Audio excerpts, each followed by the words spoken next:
welcome to the Q&A session.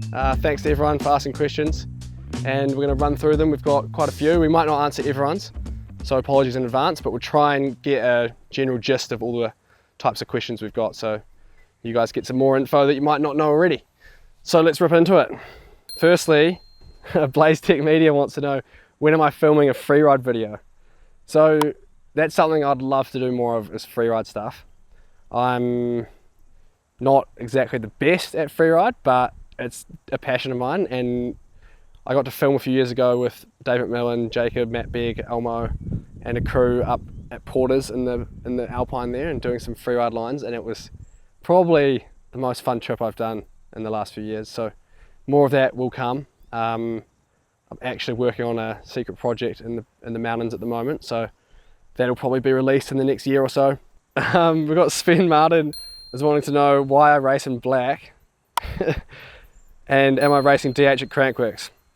Firstly, thanks Sven for noticing that I usually have a black kit, but this year I actually had the New Zealand flag, which I was stoked to represent NZ with that national sleeve, so that gave a bit of colour to the kit. And now my helmet, which I might show you guys later, is got some colour in it as well, so we're working on it, Sven. And Crankworks DH, unfortunately not. It's the same weekend as the Enduro National Champs in Nelson, so I'll be out there doing the National Champs, but I might race in Rotorua, but yeah, not here in Christchurch. Georgia is asking, what PSI do I run on my tyres? Great question. 22 in the front, 24 in the rear. That's been pretty much the same all of last season. Wet or dry, we just keep it almost exactly the same. That's the Cannibal. I run a DH casing, so it's way stiffer and harder to get punctures with, so we can go slightly lower pressure. Cush core in the rear as well. John says, how to keep tyres and wheels together? Well, just run the right pressure and good quality rims as well.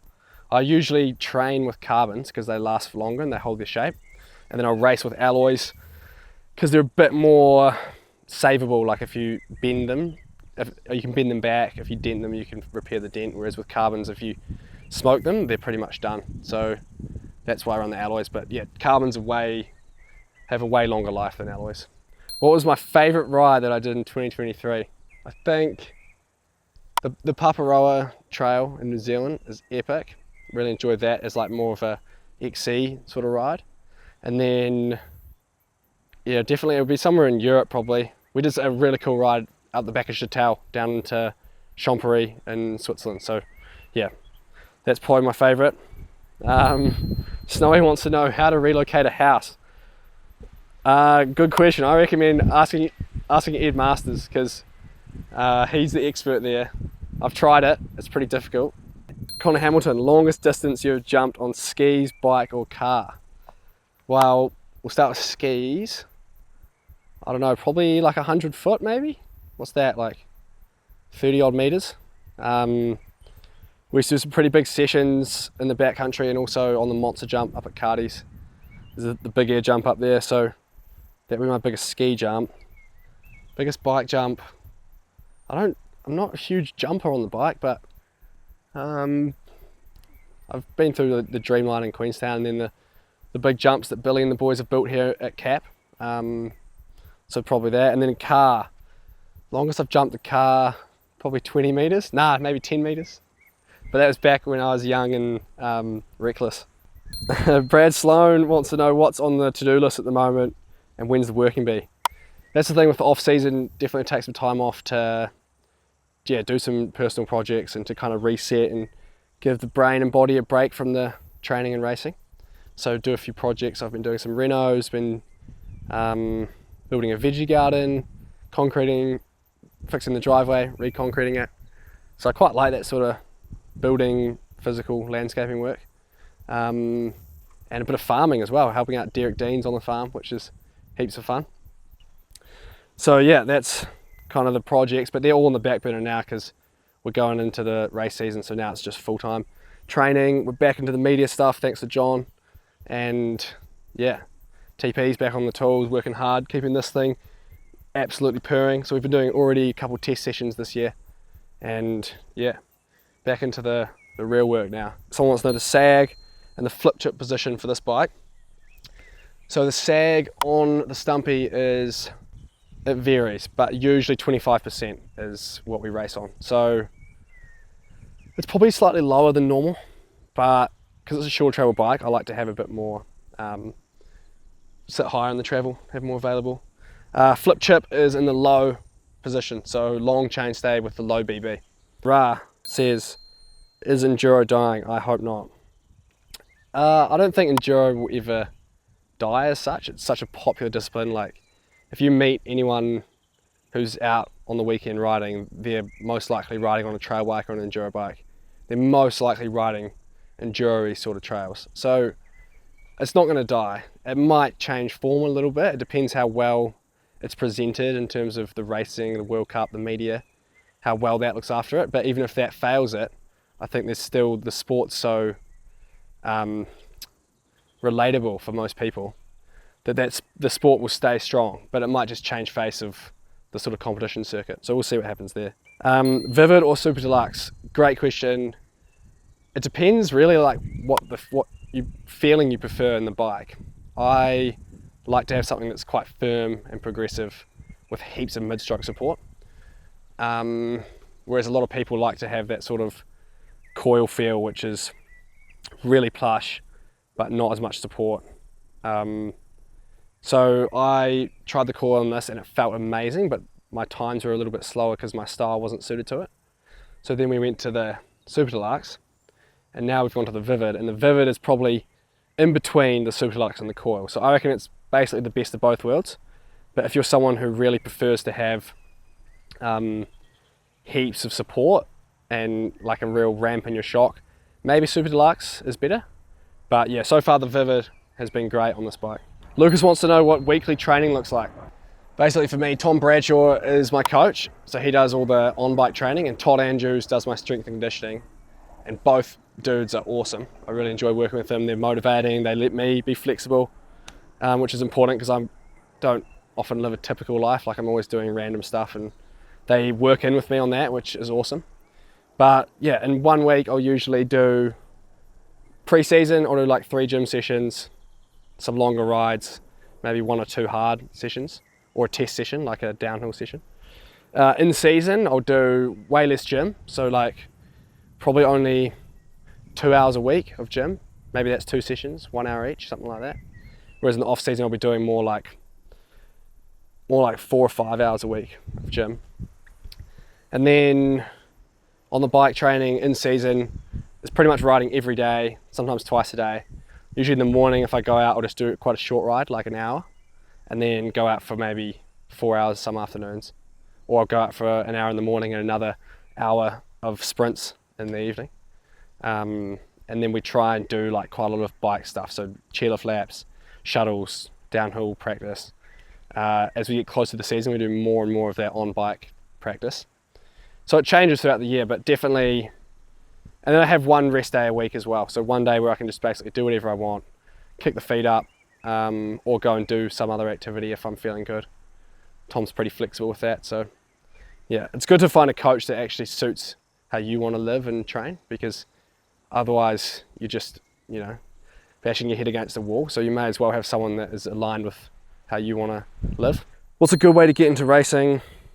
You just have to start small. Like, start by doing, I don't know, if you don't do any hill climbs, maybe the first week, just do a 20-minute, find a small hill and just go up it for 20 minutes or even 10 minutes. And then the next week do 20 and just slowly build it up until you're doing more.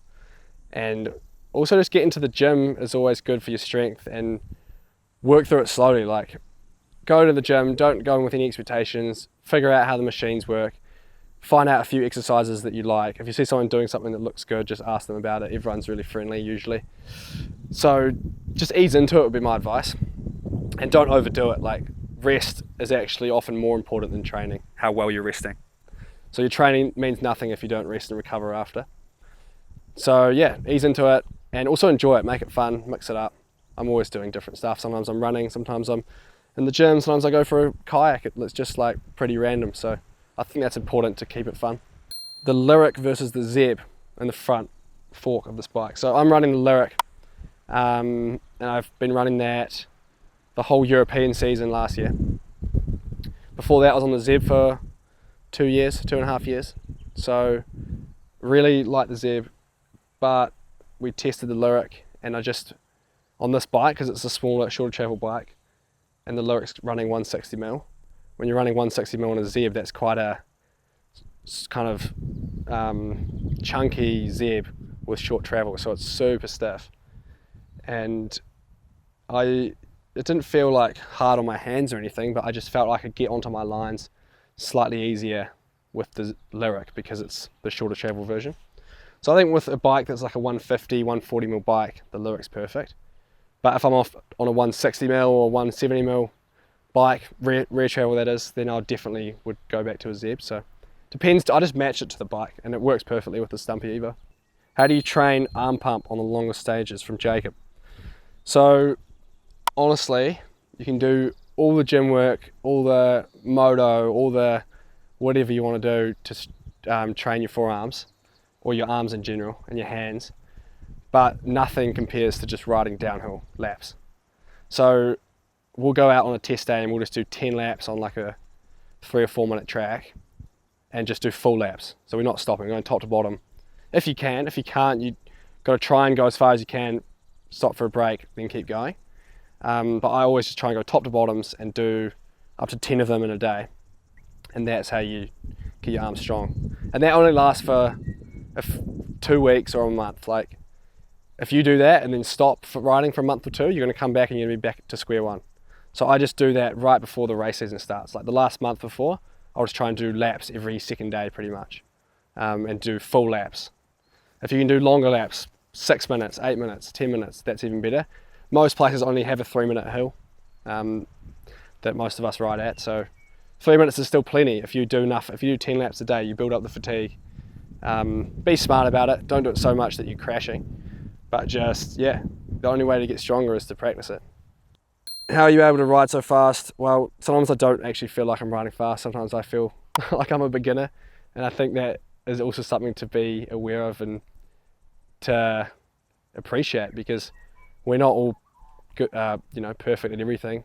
Even I see Richie and Jesse and I think, man, these guys just can do it all, but even they have, sections they struggle with or different things that they find hard. So it's remembering that no one's perfect, and you just have to keep trying and practicing and trying to improve on yourself and not compare yourself against others too much, because especially when I see videos of myself, sometimes I look like way slower than other people on a DH run, but then my time will be quicker.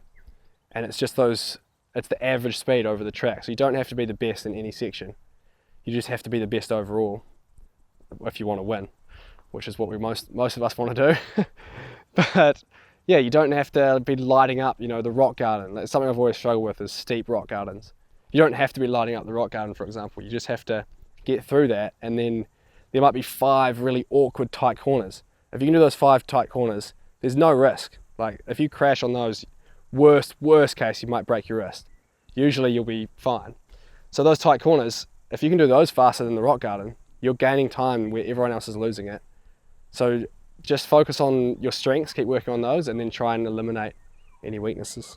With the Lyric fork, this is Alex, is low speed or high speed really important to prevent it going too much through the travel? So with anything, shocks and forks, but we'll focus on the fork. So the most important thing is the spring. So the air spring, you have to have that correct before you really worry too much about anything else. So once you get your pressure bang on, then to be honest, your high speed is going to be the most important for the bike's performance, because that's how the bumps, when you hit a bump, how it's reacting. Low speed is just basically where your sag sits when you're cruising down the trail. So if you find like you're sagging too much in the front, then you need to add some low speed. But usually low speed in the middle, and use the high speed to get the feeling of the fork correct, and then you can come back to low speed. But I think high speed is the most important for the actual feeling going over bumps. How many interval sessions per week? Probably 3 a week, and they're so hard, and I don't really enjoy it, but I do it for myself, and I do it for the team and for Bradshaw and for everyone who supports me, because that's what it's about. But the first session is it's called 5 minute 5 hours. So we do we do warm up, and then a 5 minute hill climb as fast as you can. like pacing yourself, so you're not blowing up, but you're trying to basically cover that ground as quick as possible. And then you got to spin like low heart rate for 5 hours, and then come back and do that same hill climb exactly again and try and get further up the hill in 5 minutes than you did the first time. So I'll go up, I'll do my 5 minutes, and when the timer beeps, I'll stop, make a mark on the road, and then I'll do my 5 hour ride. I'll come back, exact same start line, and go up the hill and try and get past my line before the timer beeps. So that's a super hard session and so valuable. I'm giving away all my secrets here, but I want you guys to learn, so I don't mind. So I prefer a longer or shorter bike given my height. So I'm 182 centimeters. For Americans, I think that's probably like between 5'11" and 6 foot. So it's personal preference. Luckily, I'm in a position where I can try both sizes, whereas some people can't. I would always advise to size, if you're a good rider with good bike skills, you should size down, because it means you can maneuver the bike easier, but you've got good enough balance and you can put your center of weight in the correct spot, so you're going to feel comfortable on that bike. If you don't have the skills, and if you are just getting into the sport, you want a longer bike because you're not so accurate with your center of mass, so you need that extra leeway. One last question. How did you get sponsored? I have a dream to become a professional mountain biker. I'd like to know how to be sponsored. Such a good question, and really common question too. A lot of people want to know that. I think you don't want to, especially if you're young, as most of you guys are, and coming up through the sport, you don't want to focus on being sponsored. That's not the goal. The goal should be to be the best you can be, or to have fun with your mates, to learn stuff, to go out and see cool places. That should be the goal, I reckon.